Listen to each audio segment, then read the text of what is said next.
que se lo diga por aquí si viene alguno que quiero vender un mulo, si sabes por qué viene alguien, los cachondeos. Pues no los gitanos que le compra de contado, y un gitano al entrar en el jueves, ¿sabes cuando dije que me engañaste, vendiste las bestias? Yo, como el muchacho compró el tractor, dice, cuando tengas algo o te enteres de algo que quieras vender, dímelo a mí. Pues yo quiero vender un mulo sin cachondeo, Sí, el mulo tiene... a ver, hombre, no. luego tiene ya 15 o 16 años, porque es que yo ya... ¿Usted aquí llaman mulo a qué? Una caballería, Sí, caballería sí, pero ¿de qué y qué? hay caballos, hay burros y hay Sí, mulos. pero el mulo es de padre y de qué padre y de qué madre. El mulo le inserta un burro en una yegua. Un burro y una yegua. Un burro y una yegua. ¿Y si es de caballo y burra?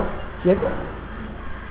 También es mulo. También es mulo. Pero es romo. Ese ya es romo. Este Este no es romo. de caballo y mula, mulo Que romo. hay de burras y de caballos. Estamos, por eso le pregunto, que... Los romos, a ver, Siendo de caballo a burra, es romo. Y si es de burro a yegua, no es romo. Es mulo normal.